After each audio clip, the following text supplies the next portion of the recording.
to another episode of the Self-Development with Tactics podcast. And as you can see in the background, we are going to go through Huberman Labs or Andrew Huberman's neural network newsletter. Very interesting newsletter, and also, at least from my point of view, definitely worth it. Definitely worth subscribing and actually going through the older ones.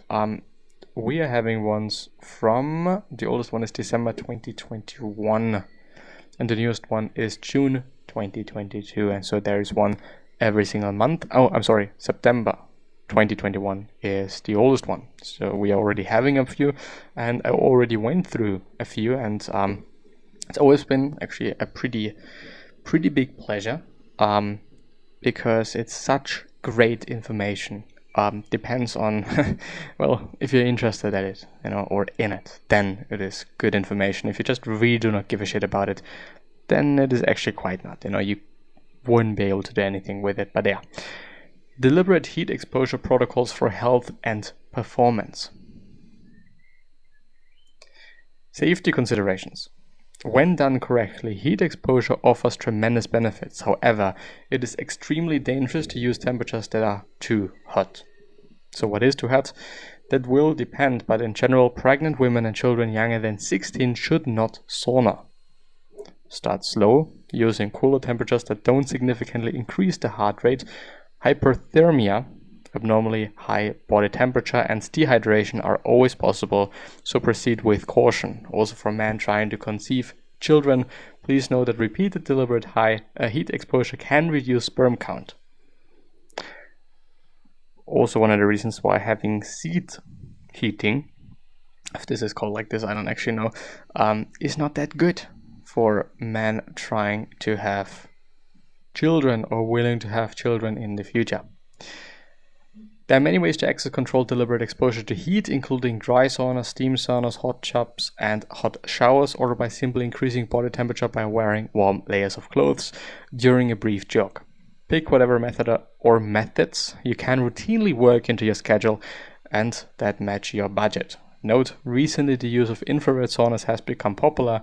Certainly there is insufficient evidence of their having additional effects beyond those of a standard sauna. And more importantly, most infrared saunas do not reach the heat ranges outlined below for positive health effects. Cardiovascular health. Regular use of sauna can improve cardiovascular health. X, Y, and Z found that through regular use of sauna, participants reduced their risk of cardiovascular events, strokes that led to death. This paper found that increasing the frequency and length of sauna sessions subsequently decreased the long-term risk of cardiovascular disease. Further, the use of sauna has been studied by the clinical groups and positively correlated with a reduction in all-cause mortality, a catch-all term referring to death from any cause.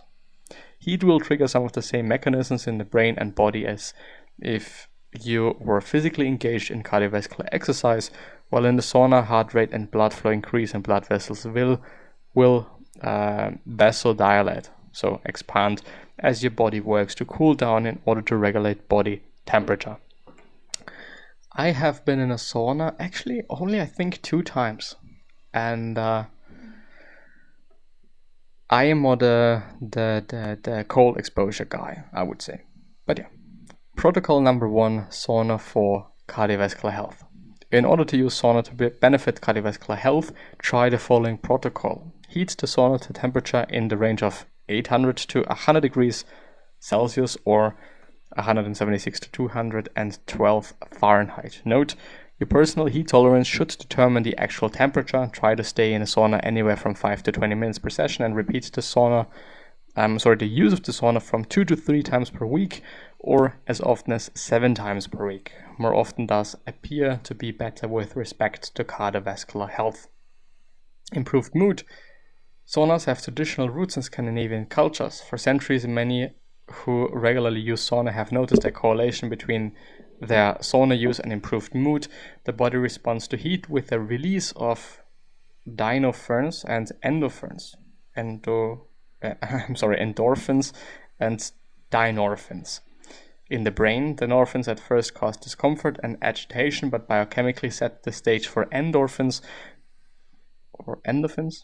to have enhanced effect